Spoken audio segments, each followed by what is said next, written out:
کیا آپ کو معلوم ہے جب کسی ملک کا سیٹلائٹ خراب ہو جاتا ہے تو اس کے ساتھ وہ کیا کرتے ہیں؟ کبھی سوچا ہے کہ اس وقت خلا میں 5000 سے زائد سیٹلائٹس موجود ہیں؟ جب ان کا لائف ٹائم گزر جاتا ہے تو ان کو کہاں گراتے ہیں؟ اس بات میں کوئی شک نہیں کہ اسپیس میں اس وقت دنیا کی سب سے قیمتی چیز انٹرنیشنل اسپیس اسٹیشن ہے، جس کی قیمت $150 بلین ہے۔ ناسا سائنسدانوں کا کہنا ہے کہ اس کو ہم 2030 یا 31 میں ختم کریں گے، یعنی اس کو گرائیں گے، لیکن کہاں؟ یہ سوال بڑا اہم ہے۔ جواب یہ ہے کہ ان سیٹلائٹس کو سیٹلائٹ کے قبرستان میں گراتے ہیں، لیکن یہ قبرستان کہاں اور کس ملک میں واقع ہے؟ ہم جانتے ہیں کہ بحر الکاہل دنیا کا بہت بڑا سمندر ہے۔ چونکہ تجارت کے لیے لوگ زیادہ تر بحر اوقیانوس کو استعمال کرتے ہیں، بحر الکاہل بہت ہی کم استعمال ہوتا ہے، وہ بھی خاص راستوں پر ہی سفر ممکن ہے۔ اس لیے سائنسدانوں نے سیٹلائٹ کے قبرستان کے لیے بحر الکاہل کو چنا، کیونکہ بحر الکاہل میں بھی کچھ نہ کچھ تجارت ہوتی ہے۔ اس لیے سائنسدان ایسی جگہ ڈھونڈ رہے تھے جہاں انسان کے لیے جانا تقریباً ناممکن ہو، اور آخر جنوبی بحر الکاہل میں ان کو ایک جگہ مل ہی گئی جو بہت دلچسپ تھی۔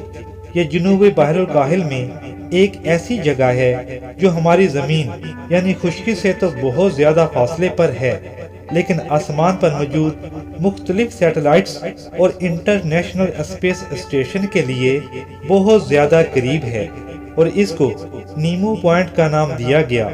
یعنی اگر آپ سمندر میں نیمو پوائنٹ پر موجود ہوں گے تو آپ کے چاروں طرف سمندر ہی سمندر ہوگا، اور آپ سے قریب ترین ساحلی علاقہ 2700 کلومیٹر کی دوری پر ہوگا۔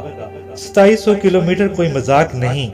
یہ علاقہ نہ تو اگر ممکن ہوتا چلنا تب بھی پیدل چل کر پار نہیں ہو سکتا تھا، اور نہ ہی غوطہ خور اس کو پار کر سکتے ہیں۔ اور اس پوائنٹ کو یہ نام اس لیے دیا گیا کیونکہ نیمو لاطینی زبان کا لفظ ہے جس کا مطلب کچھ بھی نہیں، کیونکہ یہ انسانی آبادی سے بہت دور سمندر میں موجود ہے۔ اسی وجہ سے جب سیٹلائٹس یا خلائی اسٹیشن اپنی مدت پوری کر لیتے ہیں تو ان کو واپس زمین کی فضا میں داخل کروا کے اس مقام پر گرا دیا جاتا ہے۔ اس مقام کی سب سے دلچسپ بات آپ کو پتہ ہے کیا ہے؟ کیونکہ انٹرنیشنل اسپیس اسٹیشن مسلسل زمین کے گرد گھوم رہا ہے تو کبھی کبھار اس نیمو پوائنٹ سے بھی گزرتا ہے، جو کہ زمین سے صرف اور صرف 420 کلومیٹر کی بلندی پر واقع ہے۔ لہٰذا اگر کوئی ملحہ نیمو پوائنٹ پر پھنس جائے تو اس کے قریب ترین انسان عالمی خلائی اسٹیشن پر موجود خلا باز ہوں گے، جبکہ باقی دنیا والے اس سے 2700 کلومیٹر دور ہوں گے۔ یہ جان کر آپ یقیناً حیران ہو جائیں گے کہ اب تک ناسا نے تقریباً 263 سیٹلائٹس اور خلائی جہاز وغیرہ نیمو پوائنٹ کے قریب سمندر میں گرائے ہیں۔ اسی وجہ سے اس جگہ کو سیٹلائٹ کا قبرستان کہا جاتا ہے۔